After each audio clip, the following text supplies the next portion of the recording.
galera, tudo tranquilo de boa? Eu, Álvaro Caetano, a Gabriele Cartacho, o Matheus Magalhães, o Paulo Simão e a Rafaela Zanoni, vamos dar início agora ao grupo das serpentes, contando suas características e curiosidades.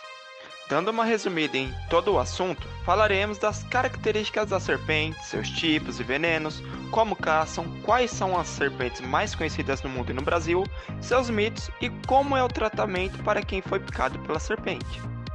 Então bora começar pelo começo e explicar as características gerais deste grupo. As serpentes são répteis escamosos do subgrupo dos ofídeos. Os representantes desse subgrupo são seres inteiramente sem membros e sem cintura, tanto peitoral quanto pélvica.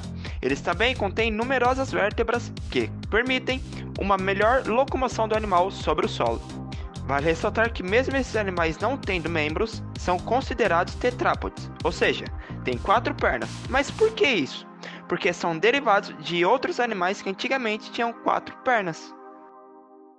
Já saindo desse tópico da estrutura corporal das serpentes, agora vamos para um tópico bem importante que é saber em qual habitat que esses animais vivem, tranquilo?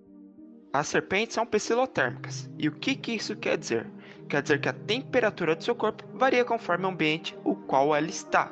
E por isso costumam viver em locais quentes. Costumam viver nesses locais porque, claro, se estiverem em uma região bastante gelada, bastante fria, o seu organismo não funcionará bem, tranquilo? E também por terem um corpo cilíndrico, estes animais gostam de ficar em buracos, como lenheiros, túneis subterrâneos, dentro de bambuzais e etc. Também é interessante falar que estes animais costumam viver na mata, pois nessas regiões há bastante alimentos para eles, como roedores, anfíbios, a exemplo sapo, insetos e até mesmo outros ofídeos. Talvez uma serpente possa comer a outra. É por conta dessas características que é bom ficar alerta em regiões urbanas perto de áreas rurais, porque nestes lugares existem bastante roedores, como o rato, que atraem as serpentes. Dessa forma, elas podem entrar nas residências e ocasionar problemas. Espero que vocês tenham entendido as principais características desse grupo, porque agora vocês ficarão informados sobre quais são os tipos de serpentes com a Gabriele Cartacho. Sou a Gabriele e irei explicar a vocês os tipos de cobras ou serpentes que existem. No geral, podemos dividi-las em 3 grupos: as peçonhentas, as não peçonhentas e as falsas peçonhas. As cobras peçonhentas, ou seja, venenosas, elas possuem glândulas salivares modificadas que produzem veneno. Então, para elas conseguirem utilizar esse veneno, elas utilizam os dentes inoculadores, que são afiados e bem desenvolvidos, e eles ficam na frente da boca da cobra. Esse tipo de mordida que ela tem, em que os dentes inoculadores ficam na posição frontal da boca, é uma mordida que chamamos de solenóglifa. Então, cobras solenóglifas são altamente perigosas, porque elas conseguem morder de forma muito eficaz e os dentes, eles são o meio pelo qual o veneno passa e chega na sua vítima.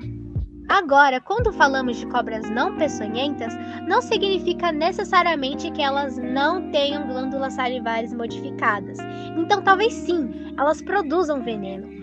Mas por que elas são consideradas não peçonhentas? Porque estas cobras, elas não possuem os dentes inoculadores. Então, não tem por onde o veneno ser transmitido. Dessa forma, elas são inofensivas. Esse tipo de mordida em que a cobra não tem os dentes inoculadores é chamada de áglifa. Um exemplo de cobra áglifa é a nossa jiboia aqui do Brasil mesmo. Esse tipo de cobra também, ela, para atacar a sua presa, ela, por não ter veneno, ela vai matar através da constrição, que nada mais é que o sufocamento. Então, esse tipo de cobra, ela se enrola ao redor de sua presa até que esta não consiga mais respirar, matando-a e, por fim, conseguindo se alimentar da presa. E também temos as falsas peçonhas. O curioso sobre essas cobras é que elas possuem o veneno e elas possuem dentes inoculadores. Então, por que elas não conseguem injetar o veneno? Por causa da mordida delas. O tipo de mordida que elas têm é apistóglifa.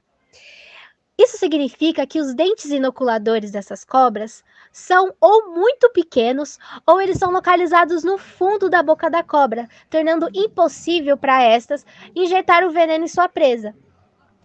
Dessa forma, elas também são consideradas inofensivas, mas é bom ter cuidado. Exemplos desse tipo de cobra são a cobra verde e a falsa coral. Ter esse conhecimento sobre os tipos de cobras e suas mordidas é de grande importância como medida preventiva, porque ser mordido por uma cobra é muito grave e pode ser até fatal. Mas de qualquer forma, sabendo ou não se aquela cobra é peçonhenta, o aconselhável é se manter distante, sempre.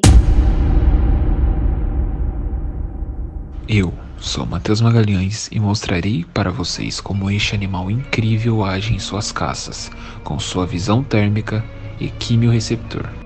O olfato é o sentido básico das cobras, sendo que algumas espécies também apresentam um órgão termo-orientador, capaz de detectar temperatura, e a visão é mais ou menos desenvolvida dependendo da espécie.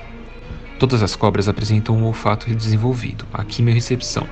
Elas dardejam a língua bífida ou bifurcada, capturando moléculas odoríferas no ambiente e transportando até o órgão de Jacobson, situado no céu da boca, onde processam as informações. A serpente não apresenta uma visão boa, sendo relativamente mais desenvolvida nas espécies de hábitos arborícolas, que apresentam atividades sobre a vegetação e diurnas. O olho apresenta pálpebras soldadas e transparentes e reduzido nas espécies de hábitos fossoriais, subterrâneos. Em geral, as serpentes com pupila de olho redonda apresentam atividade diurna e as pupilas vertical ou elíptica são noturnas. O fato de uma cobra apresentar a pupila do olho vertical ou elíptica ou em fenda não necessariamente trata-se de uma espécie peçonhenta, pois os boides, sucuris, salamantas e jiboias e vários dipsadídeos apresentam olho assim por serem espécies noturnas. A fosseta loreal, orifício localizado entre o olho e a narina dos viperídeos, jararacas, cascavéis e sururucos, e as fossetas labiais, depressões nas escamas labiais de alguns boides, são órgãos que permitem a percepção de variações mínimas de temperatura, auxiliando na localização de presas endotérmicas, por exemplo os roedores, durante a noite. As cobras peçonhentas no Brasil apresentam a fosseta loreal, com exceções das corais venenosos. Por que as cobras perderam os membros? Bom, a serpente perdeu suas patas progressivamente ao longo da evolução de mais de 200 vezes. A descoberta sugere que uma pequena sequência do DNA conhecida como ZRS perdeu sua capacidade de suportar o crescimento do membro durante a evolução das cobras. As cobras são répteis carnívoros, ou seja, se alimentam de outros animais, até aí nada demais. O curioso é que elas conseguem se alimentar de animais grandes em relação ao seu tamanho, mas isso só é possível porque seu queixo não é como o nosso, composto por uma mandíbula com um único osso. Elas têm 2 ossos no queixo, unidos por uma fibra elástica. Além disso, sua pele também é elástica. Suas costelas são livres entre si e seus dentes são curvados para trás. Assim, as cobras não mastigam seu alimento e são capazes de engolir os animais inteiros. Mas a capacidade dela se limita a engolir cerca de 3/4 do seu peso. Então uma cobra que pesa 40 quilos consegue se alimentar de outro animal que pesa aproximadamente 30 quilos. A jiboia é considerada uma cobra grande, podendo pesar até 45 quilos. E com esse peso ela consegue se alimentar de um animal de 30 a 35 quilos, o equivalente a um cabrito ou um cachorro de tamanho médio.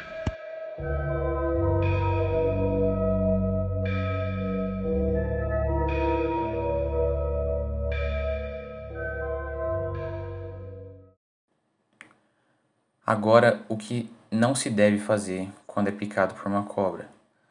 Torniquete não impede a circulação do veneno e ainda aumenta o risco de necrose na região. Fazer cortes e furos no local da picada para drenar o veneno também não tem nenhum efeito, assim como tentar sugar o veneno. Isso é coisa de filme. Essas medidas somente atrasam o início do socorro, que vai de fato ajudar o paciente. Para o tratamento da picada, é preciso lavar o local da mordida com água e sabão, não usar nenhum outro tipo de substância como folhas ou pó de café, por mais que você tenha ouvido dizer que vai ajudar, chamar o socorro imediatamente ou, se não houver serviço de resgate no local, leve a pessoa até o atendimento médico o mais rápido possível, Nesse meio tempo, mantenha o paciente deitado e hidratado e, se for possível, leve a serpente para agilizar a identificação do soro específico. Outros mitos muito comuns são que cobras são hipnotizadas com a música, que não é verdade, isso só acontece em desenho animado, até porque cobras são surdas, e que uma serpente não pode picar dentro da água.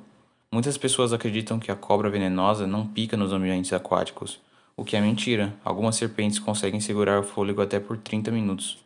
O Brasil anualmente registra em média mais de 26 casos de picada de serpente e mais de 100 mortes por ano em decorrência desse acidente. Cobras normalmente são animais temidos que despertam muitos sentimentos nas pessoas, mas nem todas as cobras cumprem a fama que têm. Por serem tão perigosas, muitas pessoas criam coisas e histórias sobre as cobras que nem sempre são verdade. Como, por exemplo, uma sucuri consegue engolir um boi ou uma pessoa. Claramente isso não é verdade. Eu sei que muitas das pessoas já viram imagem, vídeos e ouviram até histórias sobre isso, mas uma presa assim seria enorme para uma sucuri e para a maioria das serpentes. Oi gente, eu sou a Rafaela e eu vou falar sobre as cobras mais peçonhentas do mundo e do Brasil. A primeira cobra é a Eland taipan. A taipan é uma cobra encontrada na Austrália. A espécie Eland taipan é considerada a cobra mais venenosa do mundo e possui um veneno hemotóxico potente e complexo, destruindo as células sanguíneas, causando hemorragias internas, inoculado por meio de 2 presas fixas na parte posterior da boca da cobra. A taipan é capaz de matar um ser humano em menos de 45 minutos. A cobra marrom é conhecida por ter o segundo veneno mais poderoso de todas as cobras terrestres, perdendo só para a Eland taipan. Sua picada é fatal, causando a morte da vítima em poucas horas. Uma única gota do seu veneno é suficiente para matar uma pessoa, e cerca de 500 gramas de seu veneno é suficiente para matar um ser humano, e mesmo filhotes podem matar o ser humano adulto. Ela se move rapidamente, podendo ser bem agressiva em certas circunstâncias. Há casos em que persegue seus prováveis agressores e os ataca repetidamente. A próxima cobra é a cascavel. A cascavel é facilmente identificável pelo chocalho na ponta de sua cauda. Ela é encontrada do México à Argentina e, surpreendentemente, os filhotes são considerados mais perigosos do que os adultos, devido à sua incapacidade de controlar a quantidade de veneno injetado. A maioria das espécies de cascavel tem veneno hemotóxico, que destrói tecidos, órgãos e interrompe a coagulação do sangue. E mesmo com tratamento imediato, sua mordida pode levar à perda de um membro ou à morte. Agora vamos falar das cobras mais peçonhentas do Brasil. A primeira é a coral verdadeira. A peçonha da coral verdadeira é neurotóxica, ou seja, ela atinge o sistema nervoso. Causa dormência na área da picada, causa também problemas respiratórios e caimento das pálpebras, podendo levar uma pessoa adulta à morte em poucas horas. Ela tem hábito noturno e vive sob folhas, galhos, pedras, buracos ou dentro de troncos em decomposição. E trata-se do grupo de serpentes que tem o mais forte veneno e letal no planeta. A próxima cobra é a surucucu pico de jaca. A surucucu é a maior serpente venenosa da América do Sul e uma das maiores do mundo, podendo atingir até 4,5 metros de comprimento. Suas presas medem 3,5 cm e ela é capaz de dar um bote com aproximadamente 1/3 do tamanho de seu corpo. A próxima cobra é a jararacuçu.